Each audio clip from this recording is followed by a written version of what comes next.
right, so we have a couple of word problems for week 5, new 33 rational word problems.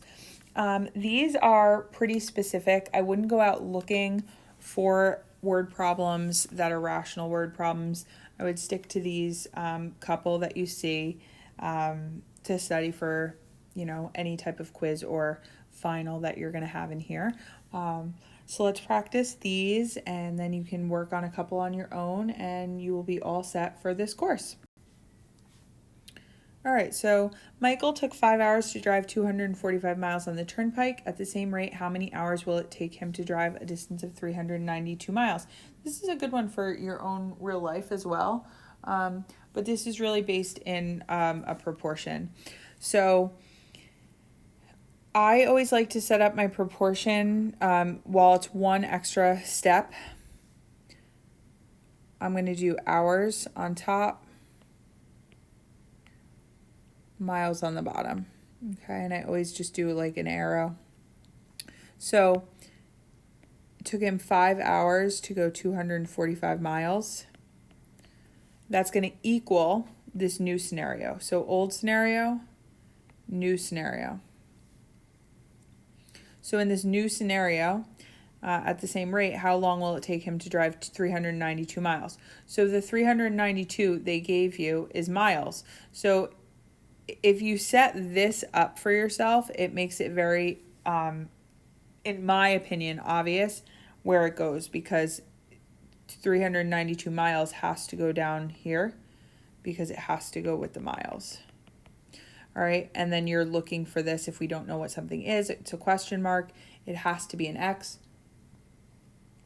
So that's where it goes.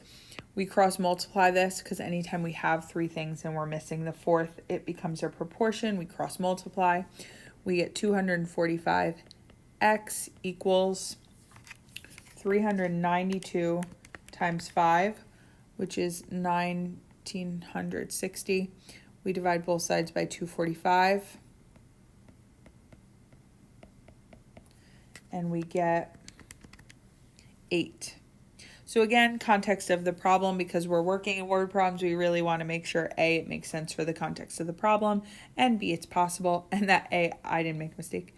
And you want to say it will take 8 hours. Okay?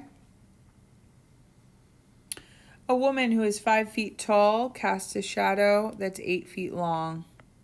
So I'm just kind of drawing. Like, I don't need a drawing of a girl in a shadow and her pretty hair and pigtails and the whole 9 yards. But listen, if a girl's standing, she's vertical.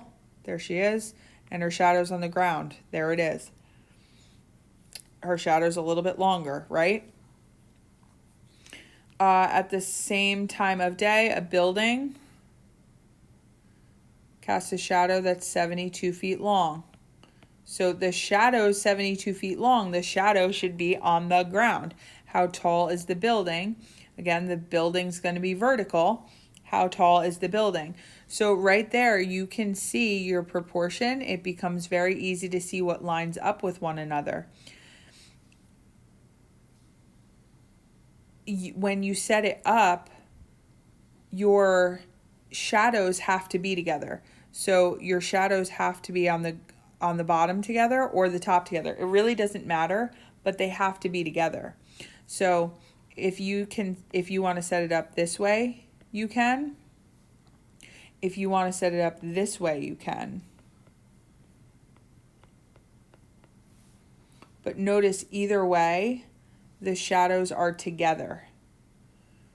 I preferably like this one. Okay, because if you look at your picture, it's exactly like that. Girl to shadow, building to shadow. So I cross multiply. 8x equals 72 times 5, 360. I divide both sides by 8.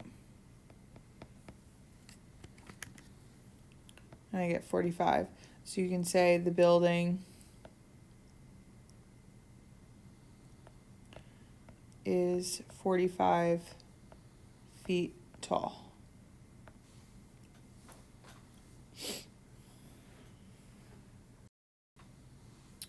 All right, number 3. If 3/4, I think it's supposed to be of an inch.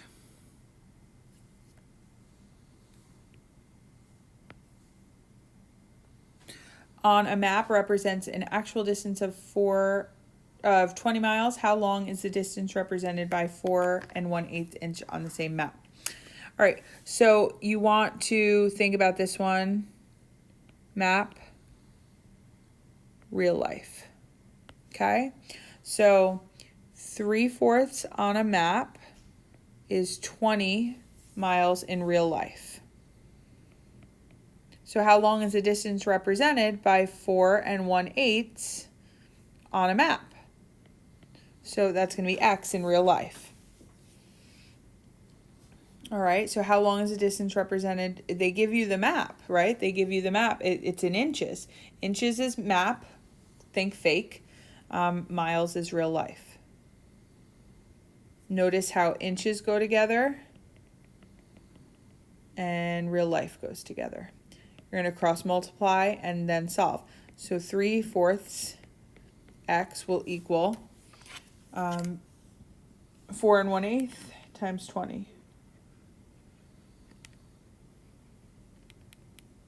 Remember, if you need to, you can turn that into improper fraction. 4 times 8 is 32, plus 1 is 33/8. And then 33 divided by 8 is 4.125. So this is 82.5. We're going to multiply it by the reciprocal.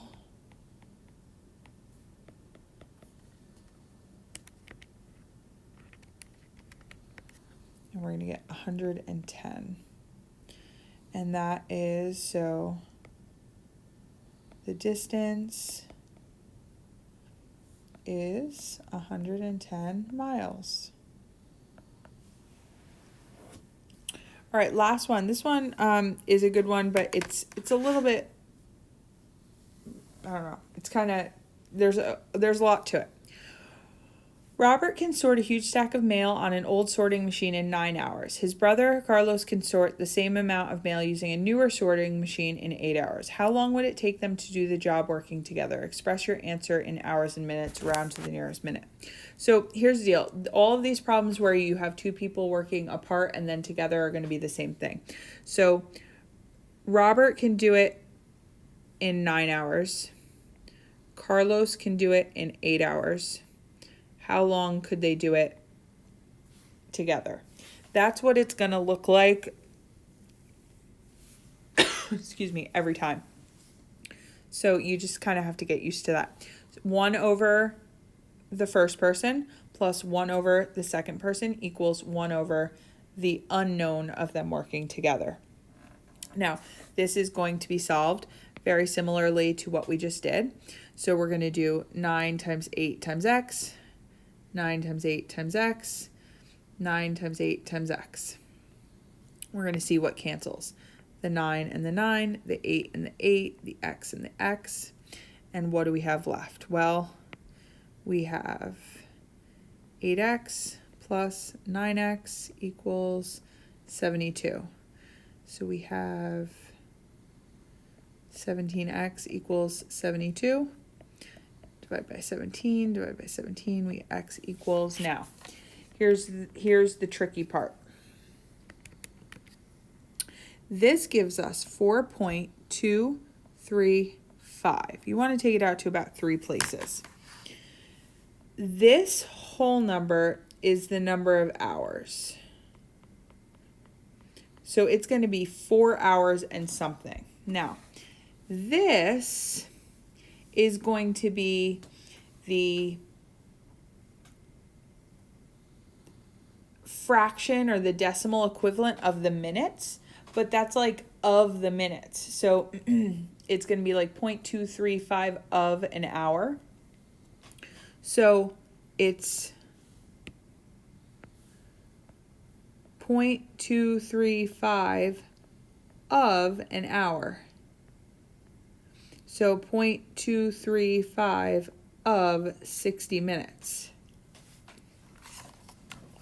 So 0.235 of 60 minutes is 14.1 minutes. So the answer to this is really 4 hours and 14 minutes. And that's how you'd figure that out.